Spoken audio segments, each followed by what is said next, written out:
आता है object clause. अब ऑब्जेक्ट क्लॉज क्या कहता है, this is the most important clause of the memorandum of association. It define, क्या डिफाइन करता है, पर्पस को, ऑब्जेक्टिव को, for which the company is formed, जिसकी वजह से कंपनी को बनाया गया है, the object stated in this clause, ठीक है। However, any act which is essential and incidental to the attainment of the main object is considered valid, even it is not explicit mentioned।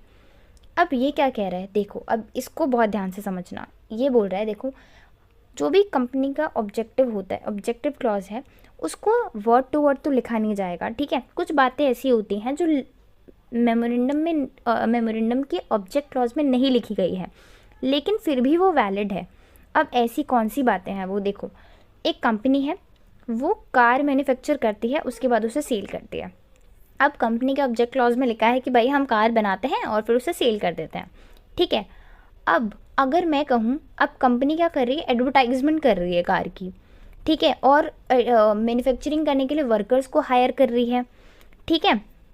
तो अब ये बात ना कंपनी के object clause में नहीं लिखा है कि एडवर्टाइजमेंट करनी है, जो वर्कर्स हैं उनको हायर करना है, लेकिन क्या ये बात रिलेट कर रही है आपके ऑब्जेक्टिव में, मतलब इसकी वजह से अगर अगर आप कार बेच रहे हो, ठीक है, कार को सेल करने के एडवर्टाइजमेंट तो देनी पड़ेगी ना, उसके बिना तो कुछ होने ही नहीं वाला, उसके बिना कार ही नहीं सेल होगी आपकी।